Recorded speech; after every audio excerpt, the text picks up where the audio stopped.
Hello po, magandang tanghali para sa inyong lahat and welcome po sa ating Midday Boost program ngayon pong araw ng Wednesday. And today, ipagpapatuloyin po natin yung napag-usapan, yung pinag-uusapan natin nung Monday. Pinag-uusapan natin yung 7 steps kung paano tayo manunumbalik sa Panginoon. And if it happened po na you were not able to watch yung program natin yesterday, available po yan sa ating YouTube channel. So, pwede nyo pong isearch sa ating YouTube, UCKG Hong Kong. Kung hindi pa rin pa po kayo nakapag-subscribe, pwede rin po kayo mag-subscribe and then mapapanood nyo po yung mga programs natin doon. And do not forget rin na today, meron po tayong Bible study. Okay? Some of you were able to attend yung 9 a.m. meetings natin, and then some of you, maybe pauwi na kayo katatapos lang ng meeting ng 11 a.m. Pero meron pa pong chance kayong pumunta mamayang hapon at mamayang gabi. Meron pa tayong 2 remaining meetings. Meron pa tayong 3 p.m. at meron pa tayong 9 p.m. If ever na hindi nyo po talaga kayang umattend na present dito sa church, pwede po kayong mag-participate sa ating online. Sa online natin, available naman yan sa ating private group. Okay? So let's continue. Sabi natin nung mga nakaraan, prepare natin yung sarili natin para dito sa event natin, itong Sunday of Return. So, na kung saan magkakaroon tayo ng Lord Supper. Bakit natin ine-encourage yung mga taong manumbalik sa Diyos? Kasi alam po natin, marami pong mga tao na malayo na sila sa Diyos. At sinasabi ko po na hindi tayo pwedeng magpadaya thinking na porket nasa church tayo is automatically malapit na tayo sa Diyos. No, that's not absolutely true. Kasi we can be in the church, but at the same time, we can be far from God. And itong ganitong klase ng relationship sa Diyos, ikaw lang po yung makakapagsabi niyan. Kasi in the end of the day, hindi kita kayang husgahan. At hindi mo rin ako kayang husgahan. Hindi kita pwedeng magpakita ka ng signs and mapansin ko na ang layo mo sa Diyos. But still, ikaw pa rin yung nakakaalam kung gaano kalayo yung distansya mo na sa Panginoon.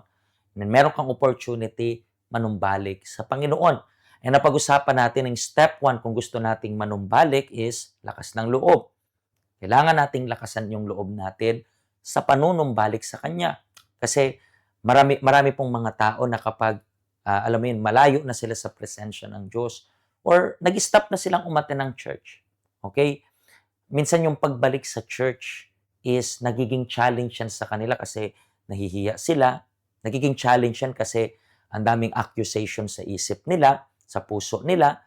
Pero kailangan ng lakas ng loob. In the same way, nagkaroon tayo ng lakas ng loob na iwan yung Diyos, lumayo sa Diyos, dapat meron lang tayong lakas ng loob manumbalik sa Diyos. Yan yung step number 1. And yesterday, napag-usapan natin na yung kortina or yung tabing sa templo is nahati na. Ibig sabihin, meron na tayong access. Kaya nga, magka-match yung napag-usapan natin ng 1 and 2. Bakit? Yung 1 is dapat lakasan mo na yung loob mo. Bakit? Number 2, kasi bukas na po yung daan. Hindi mo na kailangan ng punong pari. Yan yung pag-uusapan natin today. Anong ibig sabihin ito? So, let's read pa rin itong book ng Hebrew, chapter 10, verse 19. Kasi lahat po ng steps na makikita po natin dito. And then gusto ko lang na mabasa para at least alam nyo po yung buong context. Sabi dito, kaya mga kapatid, mayroon na tayong lakas ng loob. So, yan yung napag-usapan natin na number 1. Kung gusto nyo pong manumbalik sa Diyos, kailangan ng lakas ng loob na pumasok sa dakong kabanal-banalan sa pamamagitan ng dugo ni Jesus. Yung dugo ni Jesus, that's the reason why meron tayong Lord's Supper this coming weekend. Okay? Sa pamamagitan ng paghahandog ng kanyang katawan, binuksan niya para sa atin ang bagong daan patungo sa pinakabanal na lugar na nasa kabila ng tabing. At ang daang ito ang nagdadala sa atin sa buhay na walang hanggan. So yesterday, yan rin po yung napag-usapan natin na bukas na yung bagong daan, yung buhay na daan, kasi nga nasa kabila ng tabing yung kabanal-banalan, yung presensya ng Diyos. And sa templo, sanabi na natin, hindi ko na ma-explain today kasi mag-occupy tayo ng oras. Panoorin nyo na lang po yung yesterday. Pero importante kasi itong tabing or yung kortina ng templo para maintindihan mo na may access ka na, may freedom ka na umaccess sa Panginoon.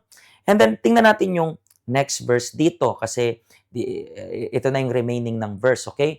At dahil mayroon tayong dakilang punong pari na namamahala sa pamilya ng Diyos, lumapit tayo sa Kanya ng may tapat na puso at matatag na pananampalataya. Dahil nilinis na ng dugo ni Jesus ang puso natin mula sa maruming pag-iisip at nahugasan na ang mga katawan natin ng malinis na tubig. Magpakatatag tayo sa pag-asa natin at huwag tayong mag-alinlangan dahil tapat ang Diyos na nangako sa atin. So, dito pag-usapan natin yung third step. Kung yung 1 and number 2 na pag-usapan na natin, ano yung pangatlo na step para manumbalik ka sa Diyos?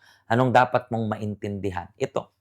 At dahil mayroon tayong dakilang punong pari na namamahala sa pamilya ng Diyos. So, basically, ito po ay continuation ng napag-usapan natin yesterday. Bakit continuation to ng napag-usapan natin yesterday? Kasi, in-explain ko po sa inyo yung kortina. 'Di ba? Yung kortina ng templo, sino lang pwedeng pumasok doon before? Kaya nga, may tinatawag na Old Testament at meron tinatawag na New Testament. Ano yon? Lumang tipan, ibig sabihin, lumang way ng paglapit sa Panginoon at merong bagong tipan, merong bagong way ng paglapit sa Panginoon. Before, para yung mga tao, anong gagawin nila kung gusto nilang lumapit sa Panginoon? Merong tagapamagitan. Ano yung tagapamagitan? So siya yung parang, ito yung tinatawag ito, yung pinakapunong pare. Kasi doon sa templo, merong mga saserdote. And then, para makapag-pray ka, ang gagawin mo is kukuha ka ng hayop, and yung hayop na yon dapat walang kapansanan. Madalas, ang ginagawang sacrifice before is yung tupa. And then, meron akong opportunity na matutunan to kasi nga, yung nasa templo kami ng 6 months, meron doong tabernakulo. And then, nagkaroon ako ng idea kung paano ginagawa yung sacrifice before sa lumang tipan. So, ang gagawin nila, bibili sila or kukuha sila kung may alaga sila ng tupa, malinis dapat na hayop, and then tititigan nila sa mata. And then, papatayin yung inosenteng hayop na yon. And then, yung dugo, syempre, isa-sacrifice, so on and so forth. Bakit ganon? Kasi, bakit mo titingnan yung inosente? Kasi, ganon eh. 'Di ba? Inosente rin tayo dati. So, parang ipinapasa natin yung kasalanan dun sa hayop na yon. And then, ano mangyari? Yung prayer mo, yung mga sacrifices mo, dadalhin sa loob ng tabernakulo, so on and so forth. At ang pinakapwede lang na pumasok doon sa lugar ng kabanal-banalan is yung punong pari.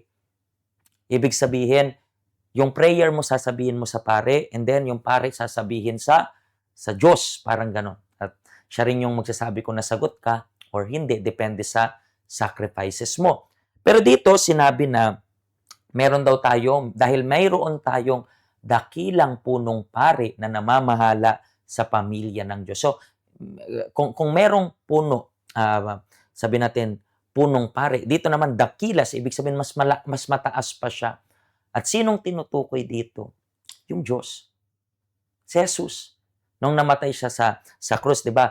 Nahati yung kortina kasi nga may access na tayo. Basta kapag mananalangin tayo, sabihin lang natin o sa pangalan ng Panginoong Jesus. And then papakinggan niya na tayo.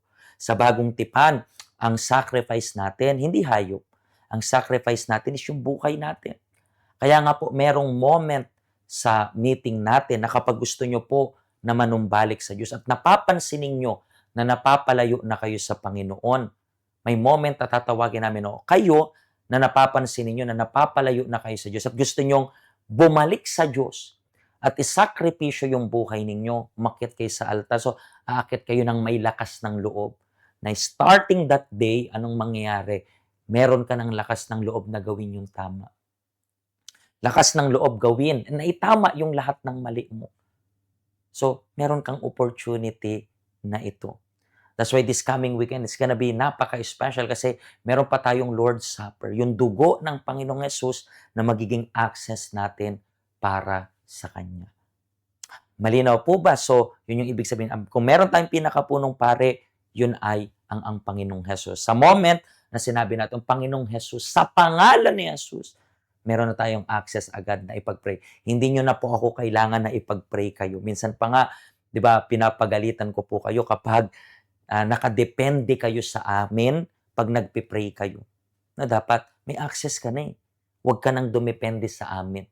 Nandito kami para turuan ka, para maging voice ng Diyos, ipaliwanag yung ibig sabihin ng mga verse. Pero ngayon, meron ka ng access. Sa oras na hindi mo kailangan kami, sabi mo lang sa pangalan ni Jesus, that's it. Nasa presensya ka na ng Panginoon. So, bisitahin mo kami ngayong weekend. Ito po yung ating schedule. Ito rin po yung ating address. Feel free to contact us kung meron po kayong tanong at gusto ninyong maging malinaw ito. Okay? So, paano po mga kaibigan?